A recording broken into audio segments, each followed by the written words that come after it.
Hadirin dipersilahkan duduk kembali. Bismillahirrahmanirrahim. Fabima rahmatin minallahi linta lahum walau kunta fawwan ghalidhal qalbi lanfaddu min hawlik fa'fu anhum wastaghfir lahum washawirhum fil amri fa'idha azamta fatawakkal 'ala Allah.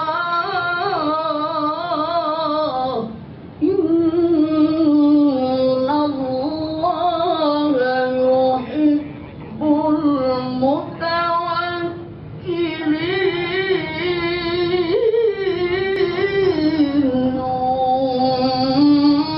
Bima ta'malun.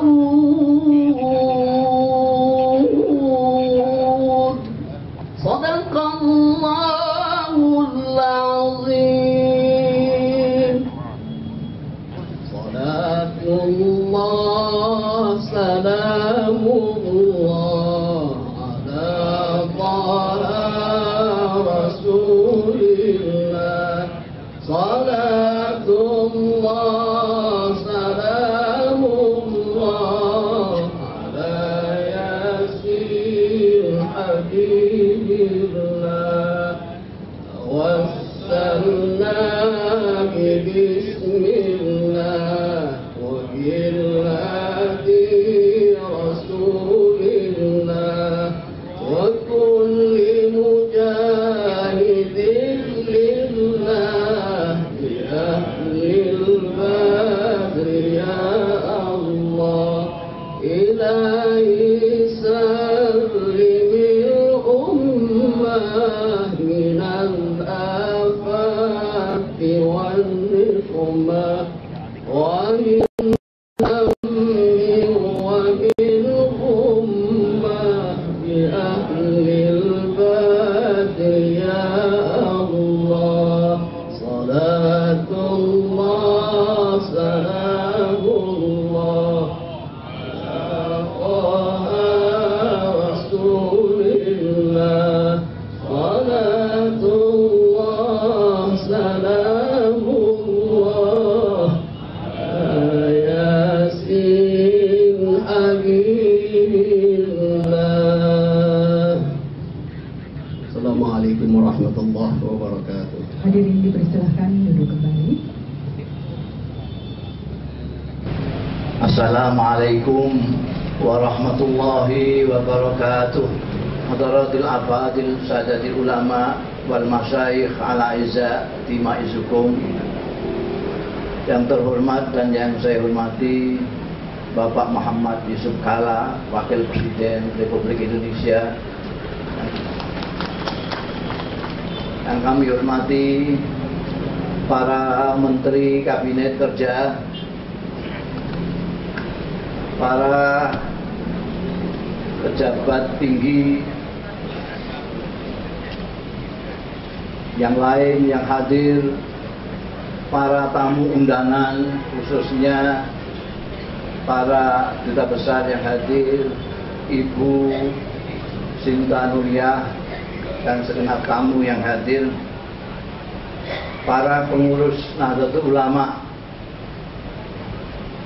beserta mustasyar dan akwan, para pengurus wilayah Nahdlatul Ulama seluruh Indonesia, para pimpinan badan otonom, pimpinan lembaga dan pimpinan lajnah, keluarga besar Nahdlatul Ulama yang saya cintai rahimahullah. Bapak Wakil Presiden, hadirin dan hadirat yang terhormat, musyawarah Nasional Alim Ulama dan Konferensi Besar kita kali ini, seperti kita ketahui, sudah mengalami berkali-kali penundaan. Bagaimanapun secara syariat, hal ini kami akui merupakan kesalahan PBNU. Dan selaku pelaksana tugas Roisam, saya mohon maaf terutama kepada para pengurus wilayah Indonesia yang sedikit banyak akan terganggu jadwal agenda kegiatan mereka selama ini. Namun secara hakikat Allah lah yang mengulur waktu pelaksanaannya, sehingga meski sederhana, Munas dan Kombes kali ini menjadi sangat istimewa. Bukan saja istimewa karena bertepatan dengan tahun baru Hijriah, tapi juga bertepatan dengan terbentuknya pemerintahan baru Republik Indonesia. Dalam kaitan ini, dalam kesempatan ini, ingin kami menyampaikan selamat kepada Pak Wakil Presiden, tentu saja Presiden, nanti disampaikan juga para menteri-menteri. Tapi bukan selamat atas jabatan-jabatan mereka, karena jabatan tidak selayaknya diselamati, ditahniai. Saya ucapkan selamat kepada beliau-beliau, selamat bekerja, selamat bekerja, selamat bekerja sebagaimana untuk mereka. Seperti kita ketahui, terbentuknya pemerintahan kita yang baru,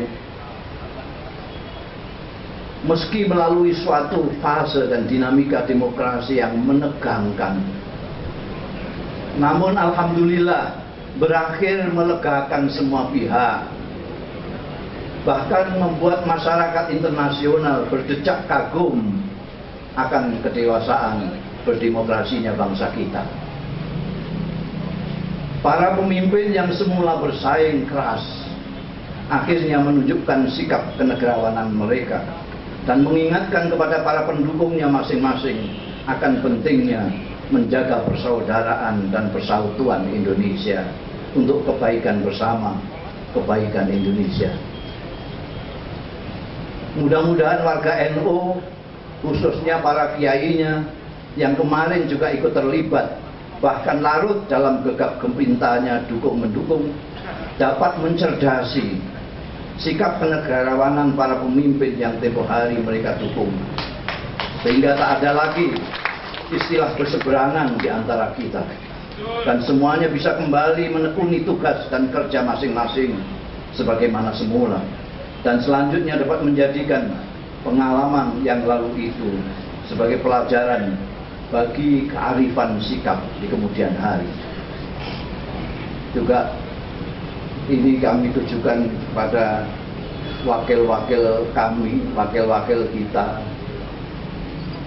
yang kelihatannya menurut bahasa anak gaul belum move on. Kami amanatkan kepada Bapak Wakil Presiden, misalnya nanti bagaimana menjadikan Dewan Perwakilan Rakyat kita ini seperti layaknya departemen, layaknya Dewan Perwakilan Rakyat.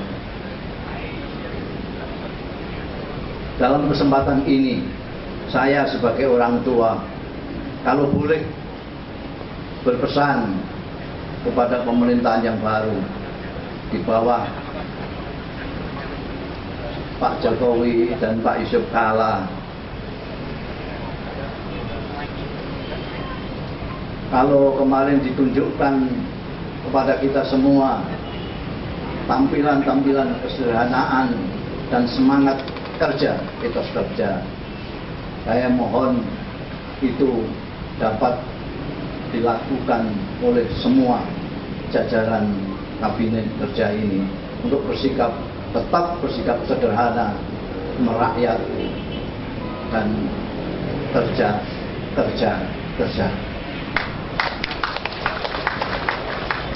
Berbicara mengenai kesederhanaan ini,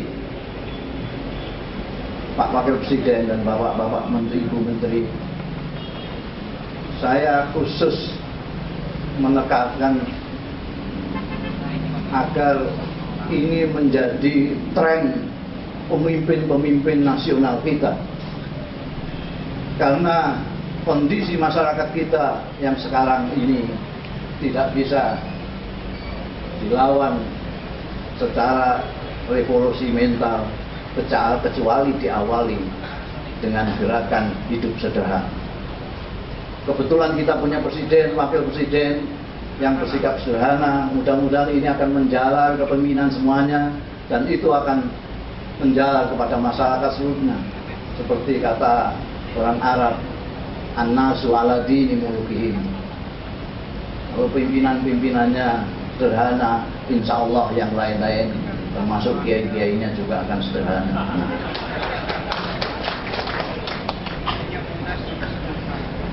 Bapak Wakil Presiden, hadirin hadirat yang terhormat, sepanjang sejarahnya Nahdlatul Ulama senantiasa menyatukan diri dengan perjuangan nasional bangsa Indonesia. Dan dengan demikian, sesuai amanat khittah Nahdlatul Ulama, Nahdlatul Ulama menempatkan diri dan warganya untuk senantiasa aktif mengambil bagian dalam pembangunan bangsa menuju masyarakat adil dan makmur yang diridhoi oleh Allah Subhanahu wa taala. Oleh karena itu, pemerintah yang baru di bawah pimpinan Insinyur Haji Joko Widodo dan Kiai Muhammad Yusuf Kala tidak perlu ragu dan khawatir sepanjang untuk kepentingan Indonesia dan rakyatnya. Nahdlatul Ulama akan mendukung dan siap membantu pemerintah dalam batas kemampuan dan wewenangnya, termasuk bila mana perlu dengan cara mengkritisinya, insya Allah. Sekali lagi selamat bekerja kepada Presiden dan Kabinet Kerjanya, Wakil Presiden dan Kabinet Kerjanya. Khusus kepada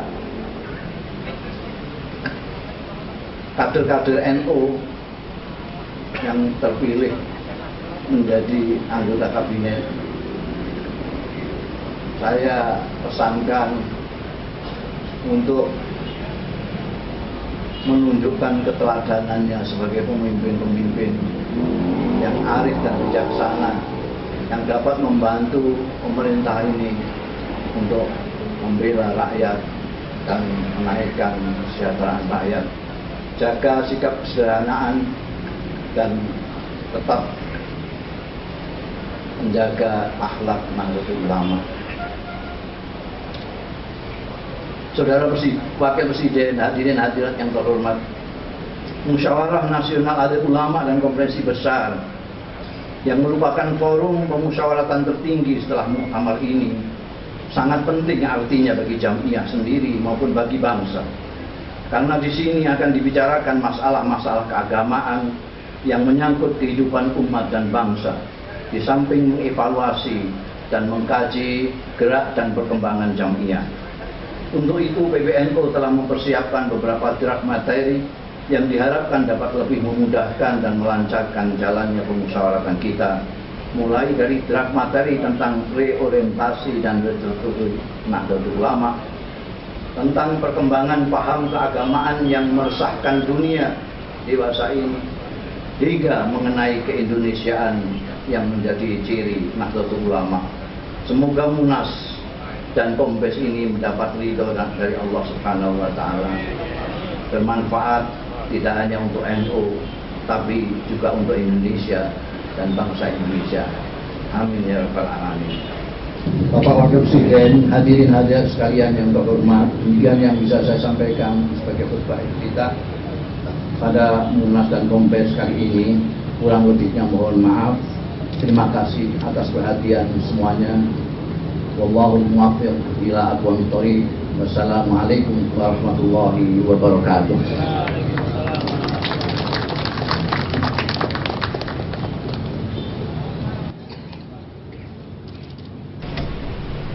Yang saya hormati Bapak Rois Am, PG Abdul Misri, Pak Ketua BPNU,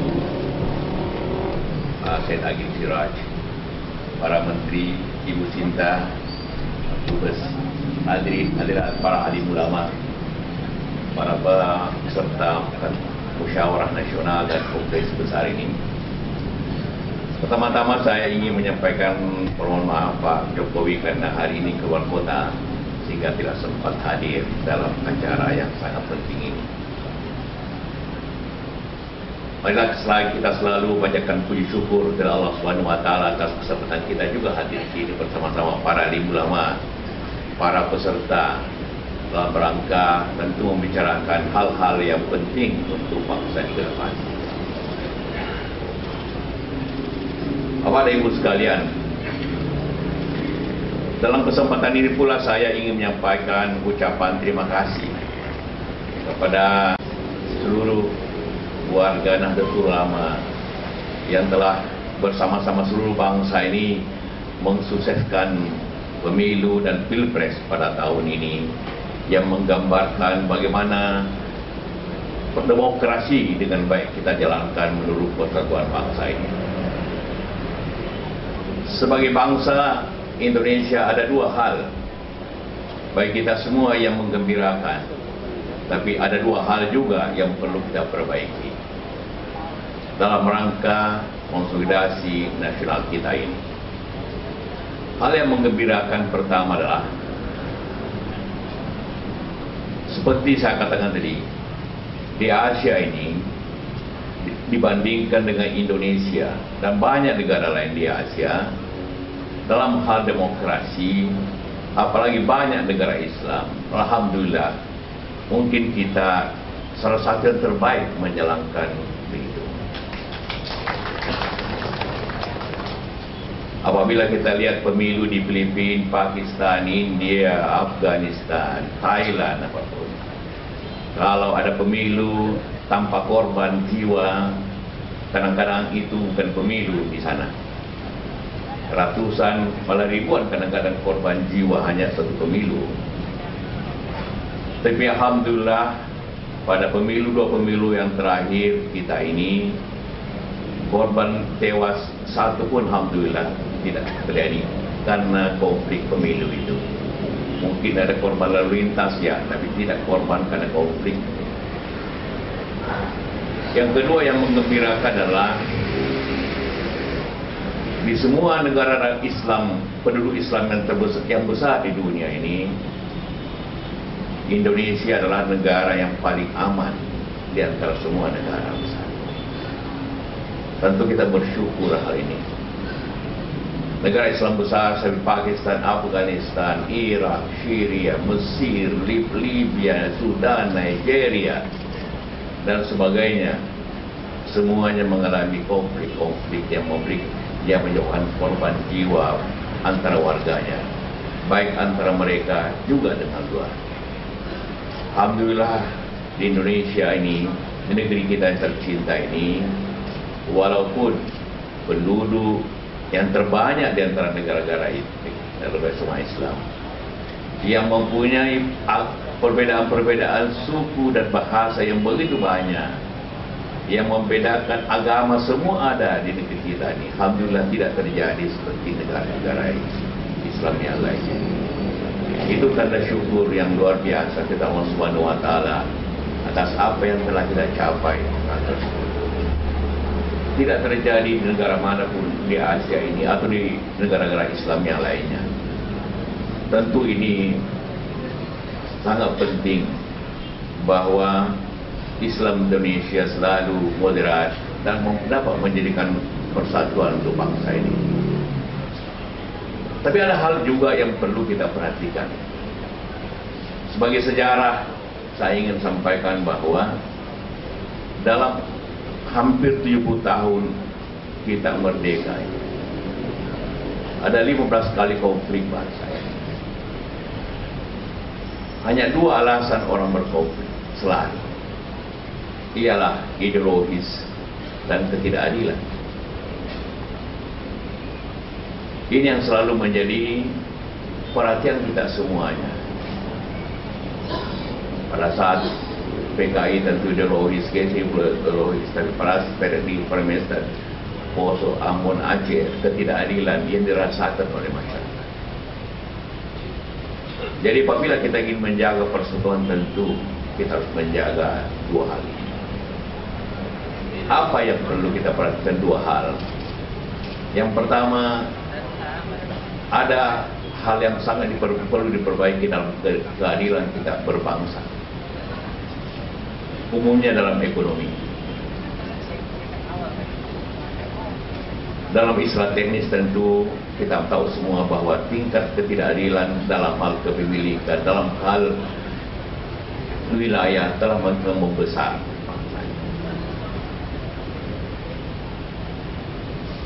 Membesar 0,43, suatu angka yang sedikit kuning menuju merah.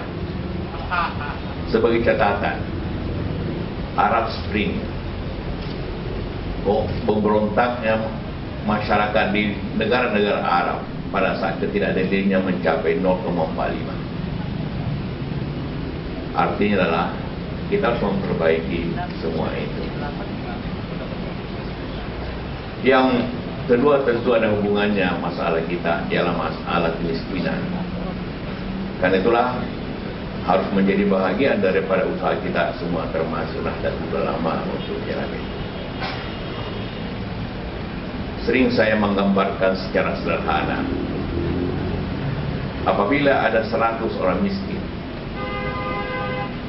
biasanya 90 umat.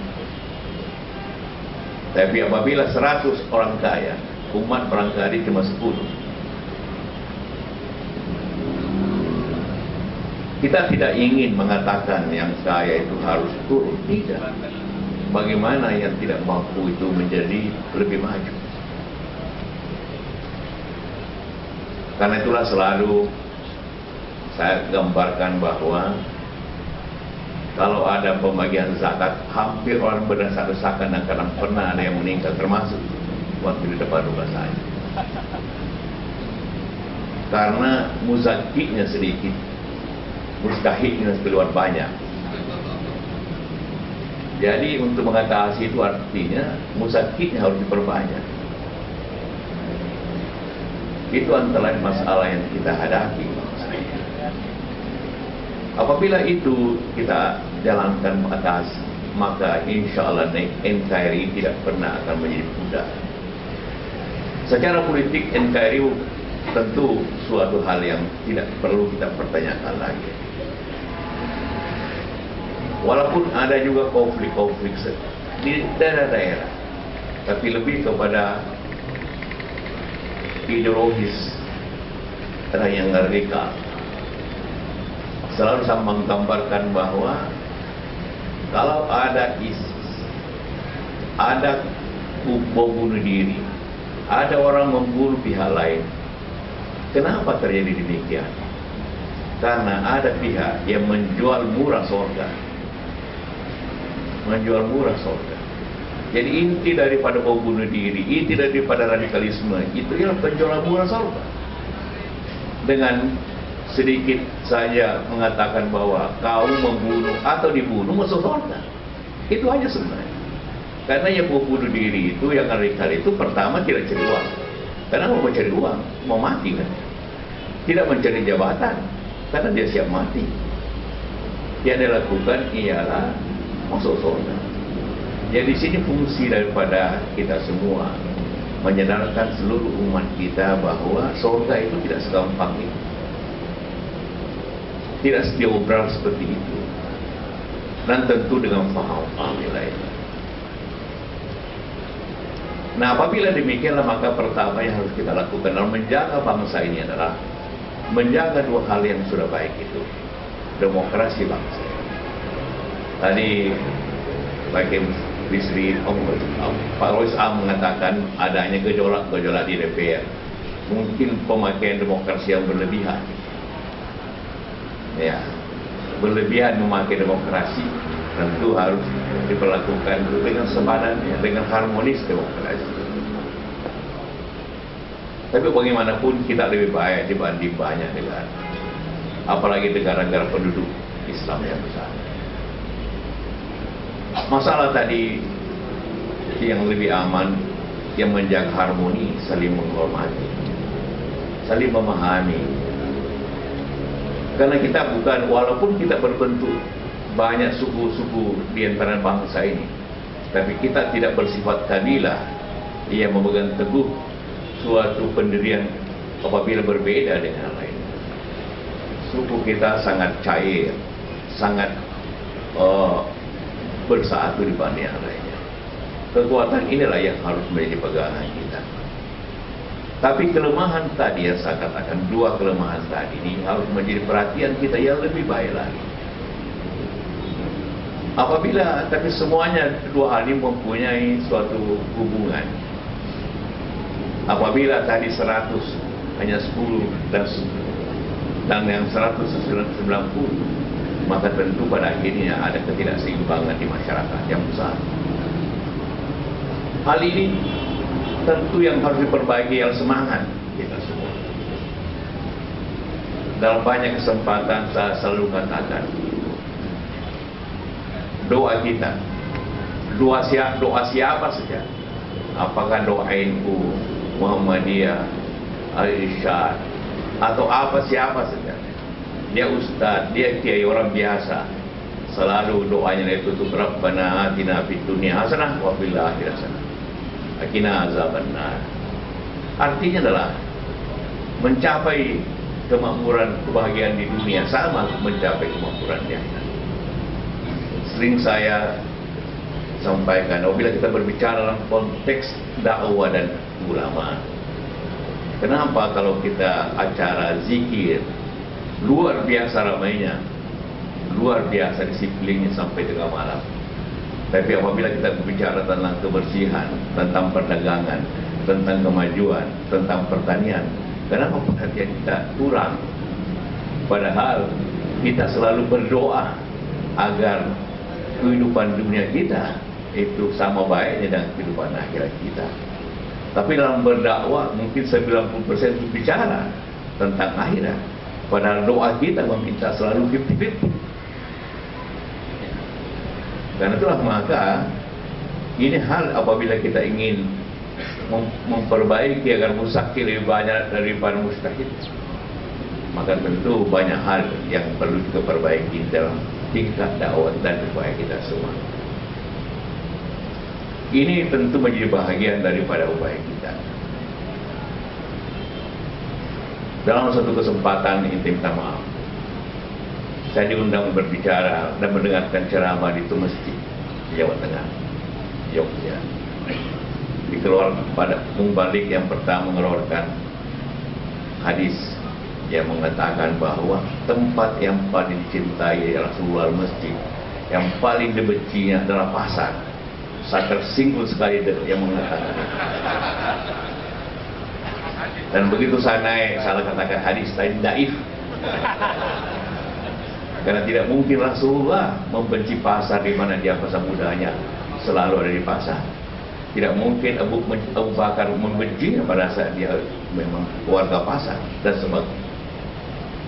Nah, karena itulah maka acara seperti itu, paham seperti itu kita harus perbaiki. Karena apabila kita tidak mencintai pasar sama caranya mencintai masjid, maka yang memiliki pasar bukan orang, bukan umat, maka kita akan menjadi konsumen daripada orang lain. Dan itulah sama pentingnya. Karena itu tidak, maka tentu kita akan menjadi konsumen terus-menerus dan kita akan ketinggalan terus daripada masyarakat lain. Ini harus menjadi semangat untuk kita semua. Karena tanpa itu maka negeri ini akan tidak seimbang. Negeri ini akan menjadi masalah. Seperti saya katakan tadi, selama 70 tahun kita merdeka, konflik besar yang terjadi hanya dua hal sebabnya, ideologis dan ketidakadilan. Tapi ketidakadilan itu kita buat sendiri, tidak mungkin dibuat oleh orang lain. Kita sendiri harus memperbaikinya. Nahdlatul Ulama sering saya katakan bahwa kita ini payung besar. Di bawahnya adalah kegiatan-kegiatan individual. Sebenarnya Nahdlatul Ulama mempunyai sifat entrepreneur yang kuat. Karena memang kita punya organisasi yang besar dipayungi. Tapi apa yang terjadi kegiatan di bawah ini kegiatan perorangan, kiai-kiai dan sebagainya, tanpa campur tangan daripada organisasi, tapi menjadi payungnya. Karena pesantren-pesantren bukan pesantren itu secara langsung, tapi bahagian daripada kebersamaan jamiah. Artinya adalah NU sebenarnya mempunyai sifat entrepreneur yang kuat karena mempunyai kemandirian yang besar. Nah, sifat-sifat kemandirian inilah tentu yang dapat membina kekuatan yang besar dalam umat ini. Dalam kesempatan inilah akibatnya adalah dalam pertemuan musyawarah yang lalu saya sampaikan juga hal yang sama. Karena kita secara organisasi, tapi tadi sudah digambarkan kepada kami semua bahwa NU mengembangkan universitas sekarang yang besar.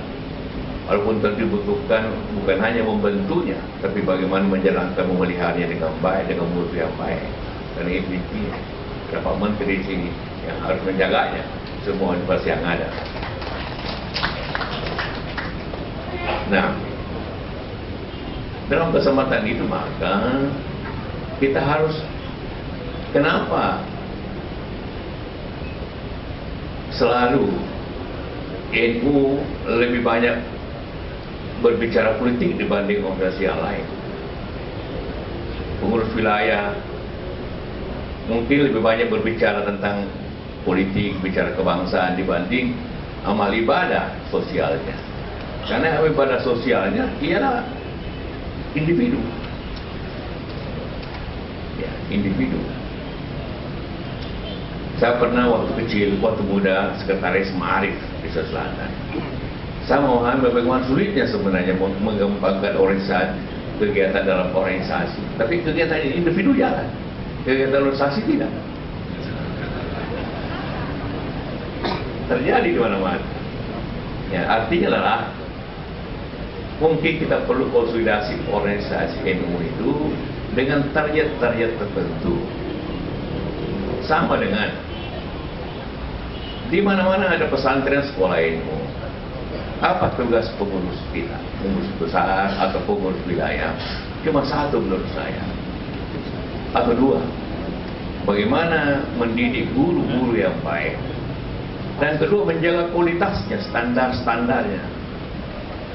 Tanpa standar dan guru yang baik, maka kita akan statis.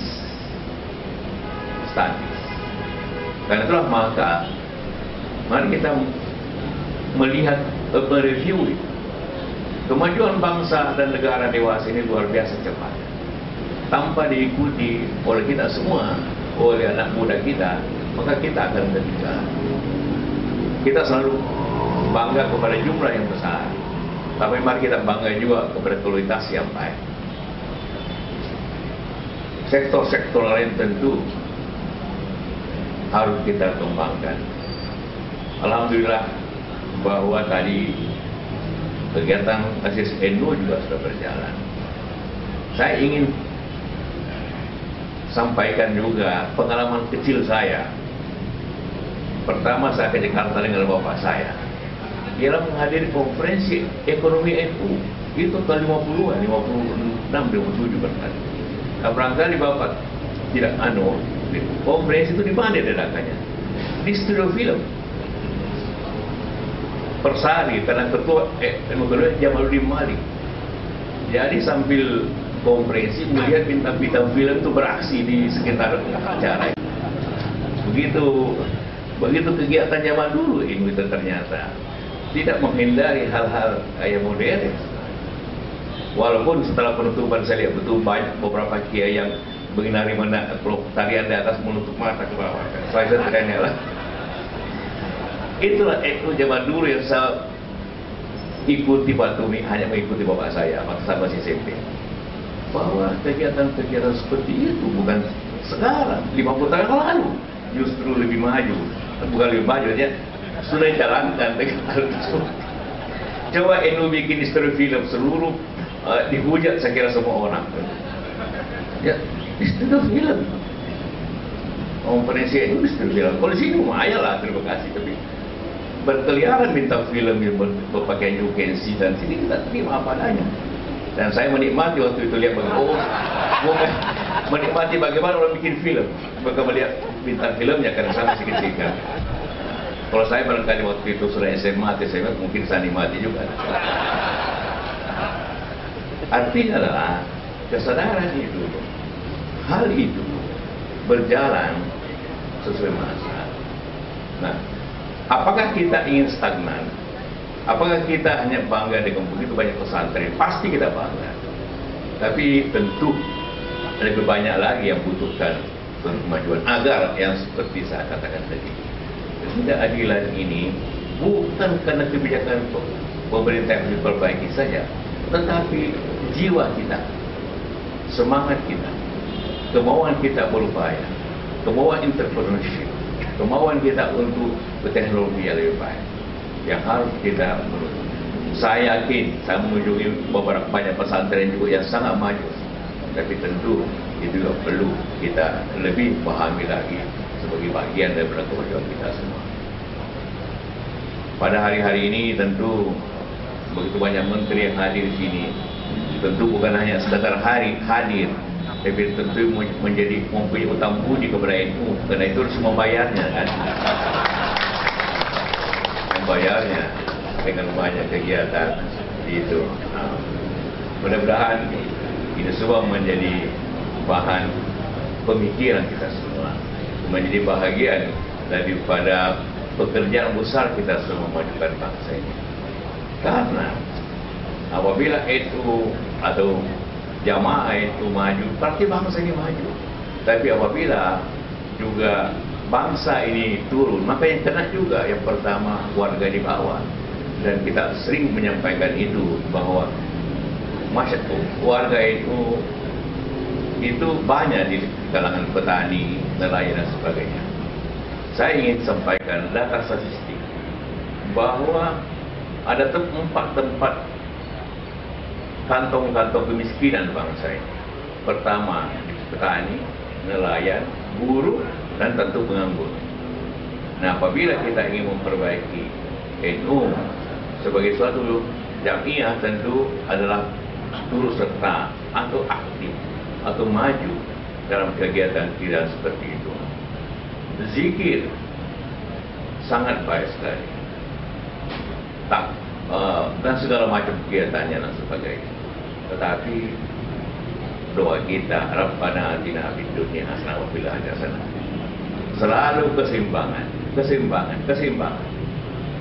Tidak ada hasanah di akhirat tanpa hasanah di dunia.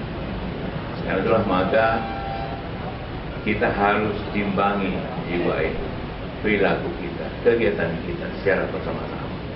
Karena doa artinya permintaan, dan permintaan tidak dipenuhi tanpa upaya.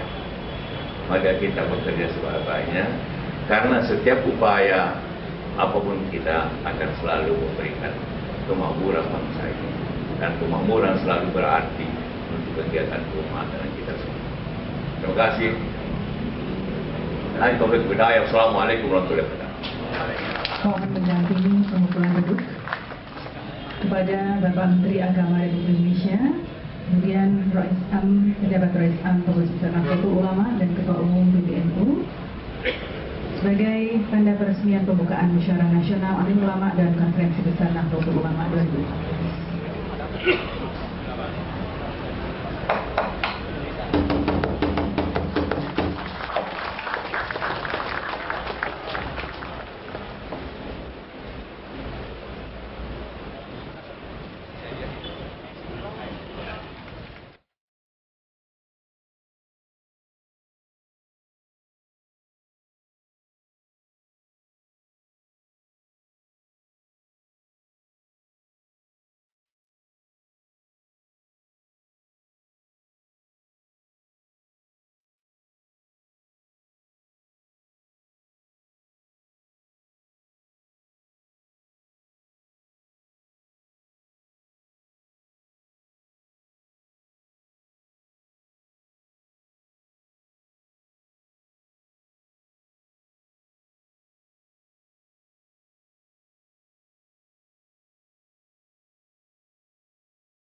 Assalamualaikum warahmatullahi wabarakatuh.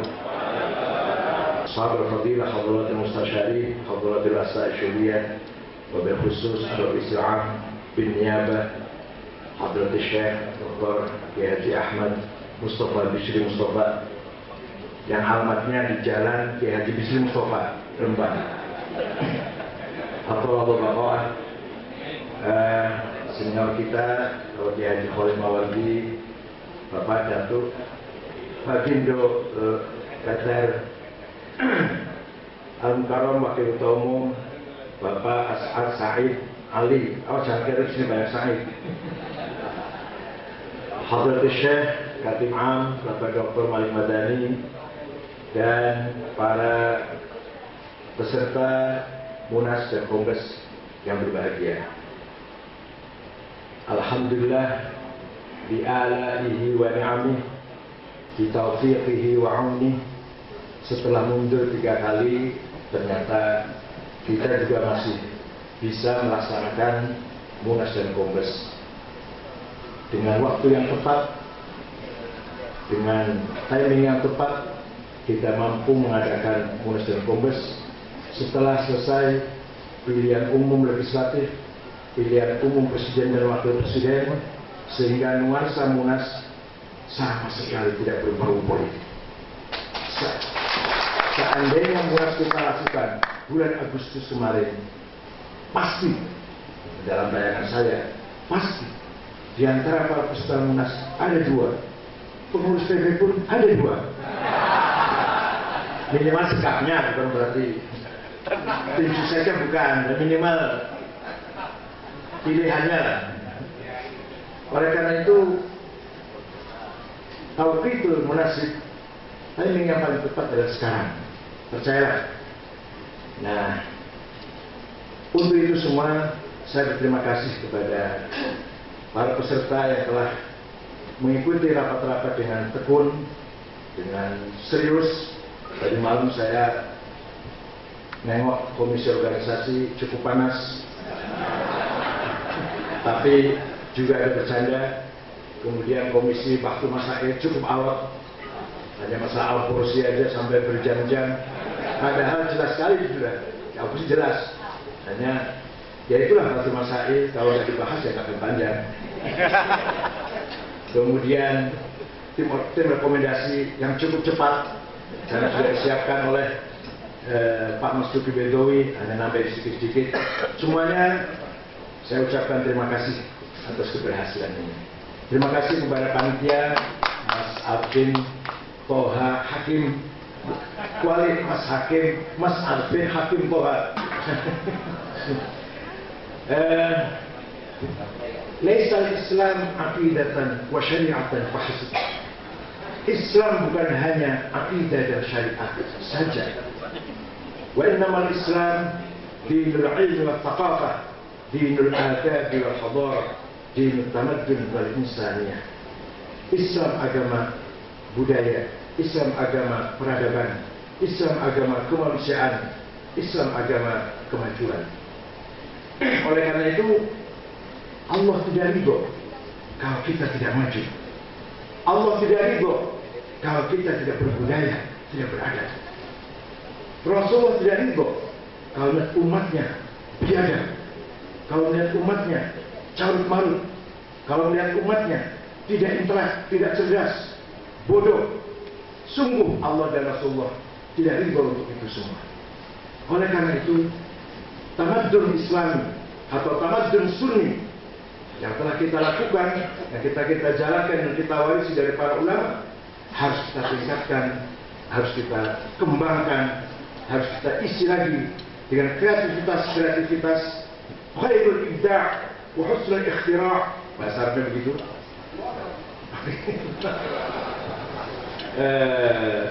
Ide-ide positif, kreativitas yang bernilai, mari kita wujudkan dalam persaingan yang sangat ekstrim, persaingan yang sangat ketat dan radikal dengan peradaban-peradaban asing, baik itu Barat maupun Islam yang beda dengan kita.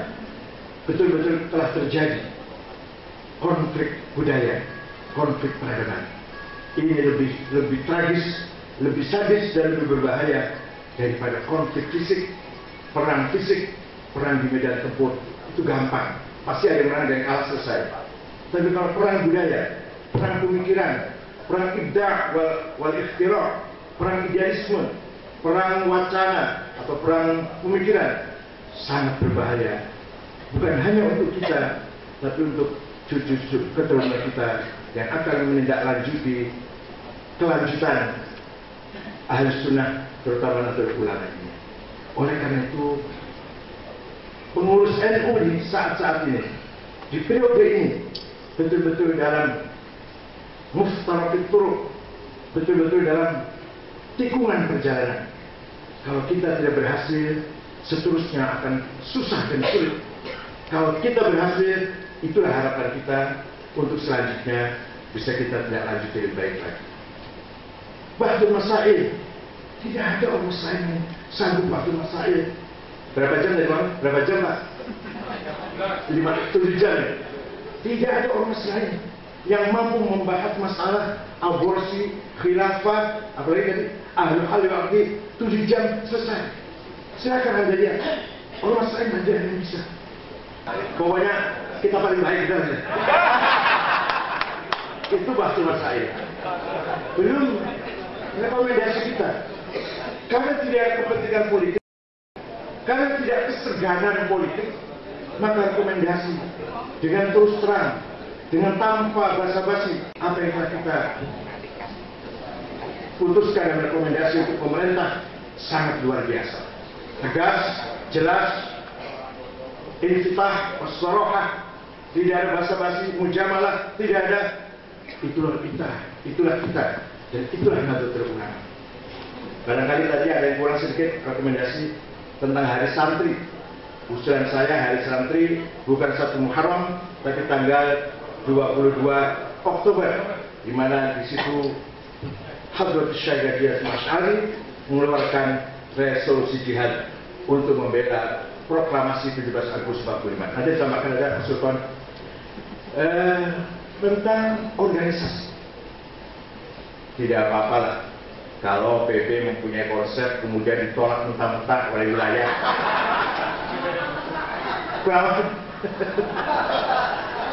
Jadi ada konsep tentang apa tadi, konsul perubahan struktur PBNU, rupanya wilayah merasa digaji rupanya, khawatir fungsi wilayah kurang berperan atau dikurangi, maka wilayah dari Maluku sepakat menolak semua. Luar biasa. Saya terima. PBNU menerima penolakan itu. Kemudian apa tadi? Itu yang punya konsep itu tidak pernah jadi pengurus wilayah itu rupanya. Masing-masing mempunyai niat yang baik sebenarnya agar struktur pengurus PBNU, pengurus NU itu tidak tergantung dengan struktur pemerintah, wilayah, provinsi, cabang, bupati, atau wali kota, PB, presiden, bukan itu. Artinya tidak harus terikat dengan itu. Tapi rupanya wilayah mutafiqina al-yatafiqu, semua sepakat bahwa rupanya gagasan PB itu ditolak. Alhamdulillah, Bapak saya terima. Nah, ke depan mari kita konsolidasikan NU ini sesuai dengan tema besar Munas kita, konsolidasi NU untuk keselamatan keutuhan NKRI. Man laisa lahu ard, laisa lahu tarikh, wa man laisa lahu tarikh, laisa lahu dzakirah. Boleh tulis itu. Kalau kata Gus Ali Masyuri, kalau ceramah tulis. Man laisa lahu ard, barang siapa tidak punya tanah air, laisa lahu tarikh, tidak akan memiliki sejarah. Bagaimana dia akan mengukir sejarah kalau tidak di atas tanah airnya? Mari kita berjuang bersama. Allahu Akbar. Di mana itu bangun masjid? Di mana itu bangun pesantren? Di mana itu bangun madrasah? Di atas angin, di atas tanah air, di atas wafat, di atas bumi. Oleh karena itu, pertahankan tanah air dulu, ukhuwah watonnya dulu, baru Islamnya. Beda-beda dikit nggak apa-apa. Kita bicara Islam, semangat. Mau di mana kita berjuang Islam? Mau di mana kita membangun peradaban Islam? Di atas tanah yang stabil, yang kokoh. Bukan di atas tanah air yang perang, bukan di atas tanah air yang konflik. Tidak mungkin orang Afghanistan mengukir sejarah, tidak mungkin, kecuali sejarah peperangan. Tidak mungkin orang Irak sekarang ini membangun peradaban. Tidak mungkin masyarakat Syria memikirkan kemajuan teknologi, ribut perang terus. Bahkan Mesir pun sekarang sedang keadaan yang carut marut. Tidak mungkin ulama Libya membangun peradaban, tidak mungkin. Mereka sibuk dengan peperangan, mereka sibuk dengan konflik, habis waktunya. Oleh karena itu, alhamdulillah kita masih punya tanah air yang utuh, yang kokoh, dan di antara faktor keselamatan NKRI adalah andil besar dari Nahdlatul Ulama. Oleh karena itu, hampir setiap hari tamu-tamu luar negeri datang ke PBNU. Mereka semua ingin melihat binatang apa ini, makhluk apa ini. Mayoritas tapi tidak radikal, mayoritas tapi tidak ekstrim, mayoritas malah melindungi yang minoritas. Nah, mereka tidak ada kan? Di Eropa tidak ada, di Timur Tengah tidak lihat. Saya katakan pada Dubes Swedia, negara Swedia itu satu-satu negara Eropa yang sudah mengakui negara Palestina. Kemudian Swedia datang ke sini, perempuan tua tapi perempuan lebih tua. Ya yang muda sekretarisnya juga. Saya katakan tidak akan selesai konflik di Timur Tengah kalau masih nama negara itu berbau agama dan atau berbau suku. Tidak akan selesai kalau negara namanya Yahudi. Nanti yang Islam dan Kristen tidak menerima itu. Tidak akan selesai konflik kalau nama negaranya Israel. Nanti yang bukan Israel, Palestina, Arab nggak akan selesai. Cari nama lain. Jangan Israel, jangan Yahudi nama negaranya. Jangan Palestina, jangan Arab. Cari nama lain. Seperti Indonesia. Bukan negara Jawa, bukan negara Sunda, bukan negara Batak, Dayak, Bugis, Melayu. Indonesia. Bukan negara Islam, bukan negara Katolik, Kristen, Buddha, Hindu, Konghucu, Kapitayan, Kaharingan, Darmo Gandul, Botoloco, Sabto Darmo, Sunda Wiwitan, Subud. Bukan. Indonesia yang jalannya sekian agama. Baru selesai. Madu itu dulu Swedia, Madu dia perempuan itu. Walaupun saya terima kasih kepada pemerintah Swedia atas nama umat Islam Indonesia, satu-satunya negara Eropa yang sudah mengakui negara Palestina yang penuh dengan hak dan kemerdekaannya. Kemudian ke depan sekali lagi kunci daripada kesuksesan organisasi ada 4. Pertama, al-kafa'ah wa ta'ahul, proporsional dan profesional. Contoh, ketika di profesi, cabang atau wilayah, ada pilihan syuriah, rois syuriah, ada pilihan ketua, itu pasti masih tersangkut pertimbangan-pertimbangan yang tidak mutu, yang tidak berkualitas. Karena anaknya kiai, karena dulu bapaknya pendiri NU, masa tidak kita pilih jadi rois syuriah? Padahal nggak mutu, padahal misalkan, padahal nggak berkualitas. Ini yang masih ada di NU seperti itu.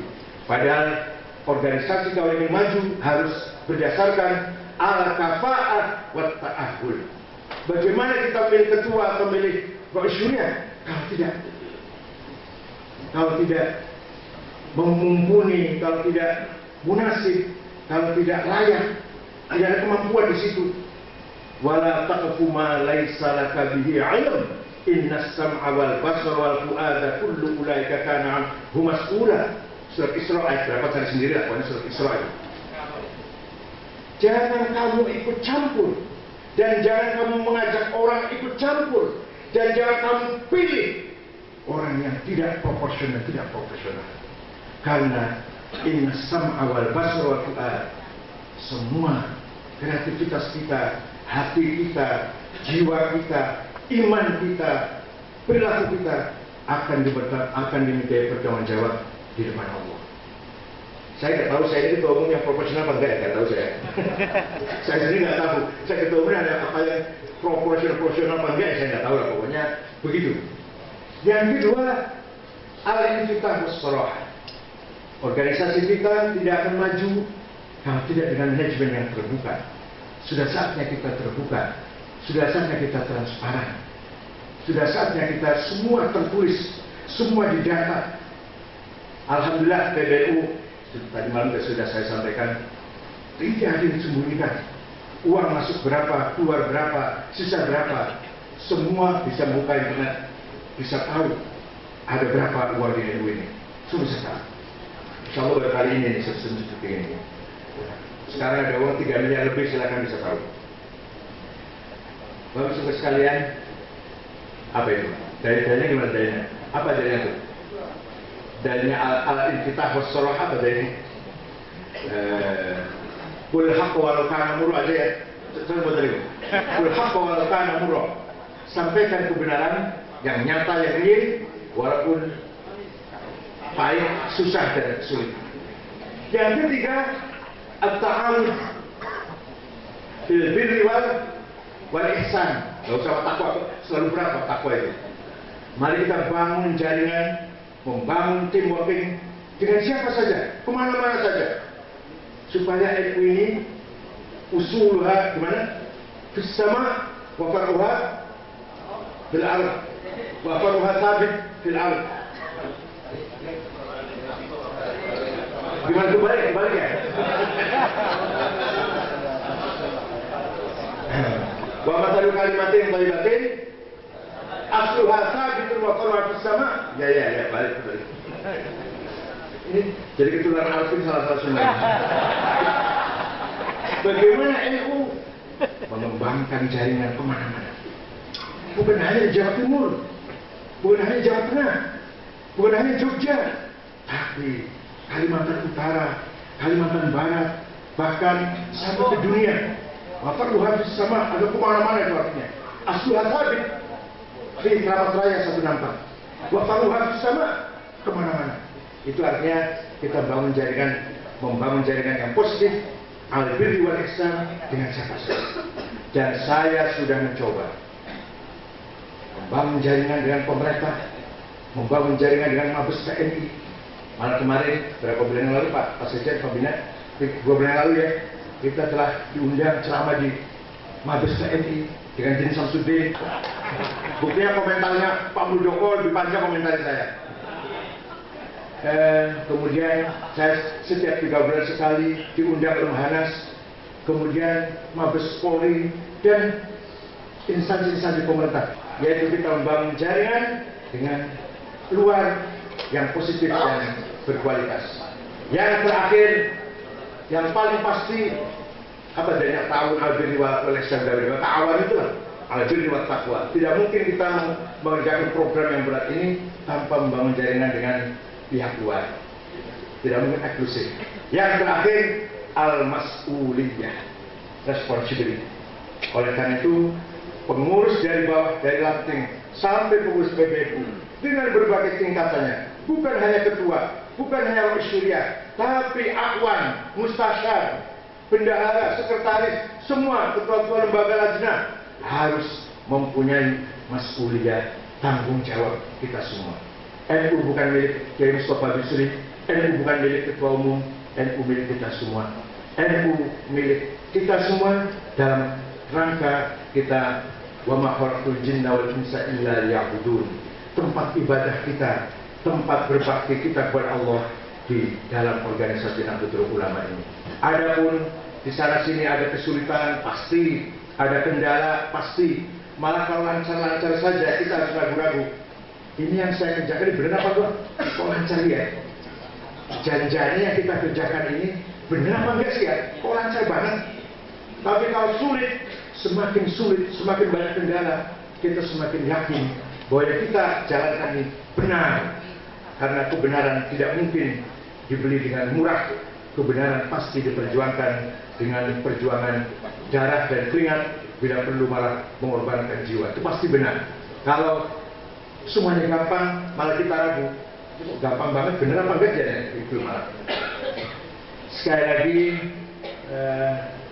pada akhirnya kita telah menyelesaikan Munas dan Kombes ini. Ila liqa, ma'assalamah. Sampai jumpa di Muktamar tahun 2015. Bulan apa? Nanti istikharah dulu. Kalau bulan Maret terlalu dekat, barangkali istikharah dulu yang paling baik bulan apa. Gak usah kesusu memutuskan bulan apa, tempatnya di mana, nanti diputuskan di rapat gabungan antara Syuriah dan Tanzania. Yang sudah masuk menawarkan tempat berapa? 3 ya? 3, nanti rapat gabungan Syuriah dan Tanzania lah yang akan membentuk tim itu untuk turun melihat-lihat, survei mana yang paling layak, mana yang paling munasib, mana yang paling muqtadul hal. Itulah yang akan kita pilih. Terakhir, saya dan seluruh PBNU mengucapkan permohonan maaf yang sebesar-besarnya atas segala kekurangan, segala taksir, naqs, kekurangan dan ketidaksempurnaan dalam pelaksanaan Munas dan Kombes ini. Mudah-mudahan hadirin peserta Munas sudi maafkan kami pengurus besar Nahdlatul Ulama. Syukron wa duntum fil khair wal barakati wan najah. Wallahul muwaffiq ila aqwamit thariq. Wassalamualaikum warahmatullahi wabarakatuh.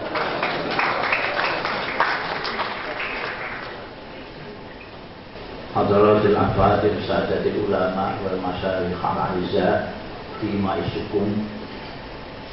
Yang terhormat Saudara Ketua Umum dan segenap pengurus PBNU, pengurus otonom, badan otonom, lembaga lajnah, teristimewa para pengurus wilayah se-Indonesia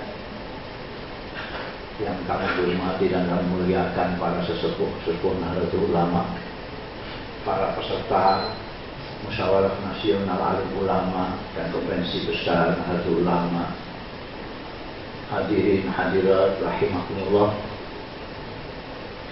Alhamdulillah, kerja besar Anda sekalian telah sampai kepada akhir yang sangat perlu disyukuri. Saya di sini selaku pelaksana tugas Rois Am hanya ingin menyampaikan penghargaan yang sangat tinggi atas pengorbanan Anda sekalian, pengorbanan pikiran, pengorbanan waktu, pengorbanan tenaga yang Anda khidmahkan, bukan hanya untuk Nahdlatul Ulama, tapi untuk Indonesia. Mudah-mudahan khidmat amalia Anda sekalian dicatat oleh Allah sebagai amal jariyah, amal soleh yang akan dibalas oleh Allah dengan berlipat ganda. Kecintaan bapak-bapak dan ibu sekalian yang tercermin dari kesungguhan bapak-bapak ibu sekalian dalam melakukan kerja untuk kepentingan umum, untuk kepentingan Nahdlatul Ulama dan Indonesia ini merupakan modal yang sangat luar biasa. Meskipun bapak-bapak dan ibu-ibu sekalian tidak seperti pendahulu-pendahulu kita yang meligi, apa bahasa Indonesia yang meligi, yang semata-mata hanya bekerja untuk NU. Banyak yang sampai sekarang ini, sampai itu apalagi itu sambilan. Dan kita semua, hampir semuanya kita itu merangkap itu. Minimal merangkap sebagai pengasuh pondok pesantren misalnya. Jadi apa namanya, kalau Anda sekalian sekarang dengan tekun selama 2 hari di sini, berarti Anda mengorbankan banyak hal. Mengorbankan banyak hal. Ada yang bersifat materi, ada yang bersifat rohani, ada yang meninggalkan santri-santri, ada yang meninggalkan pekerjaan-pekerjaan yang sebetulnya itu juga penting, tapi meninggalkan istri, ada yang bawa istri. Jadi sekali lagi ini penghargaan yang saya sangat tinggi kami sampaikan dengan doa yang tulus. Mudah-mudahan ini dicatat oleh Allah Subhanahu wa Ta'ala, dan nanti pengorbanan Anda sekalian akan dibalas oleh Allah Subhanahu wa Ta'ala dengan anugerah-anugerah lain yang bermanfaat bagi Anda sekalian di dunia maupun di akhirat. Saya kira nutupnya gimana? Saya kira itu saja. Tadi para ketua umum sudah bicara banyak untuk masa depan. Apa namanya? Saya tidak perlu menambah-nambah. Cuma saya menggarisbawahi bahwa PBNU apabila ada kekurangan sana sini, saya sebagai pelaksana tugas Rois Am sekali lagi mohon maaf sebesar-besarnya. Sekali lagi saya juga ulangi apa yang saya sampaikan kemarin. Munas ini tertunda-tunda berkali-kali, dan itu pasti mengganggu kegiatan agenda Anda sekalian. Sudah nyanggupi panitia sana dirubah karena munasnya nggak jadi, dan seterusnya lupa lagi dan seterusnya. itu kita sadari sebagai kesalahan PPNU. Ada tahliyah, kafaah, istiqat, impitan, yuafiquna ila ma fihi khairul Islam wal muslimin, khairun hadatul ulama wan nahdiyin, wa khairul Indonesia wal Indonesiyin, wa astaghfirullahaladzim li wa lakum wal afu minkum. Wassalamualaikum warahmatullahi wabarakatuh.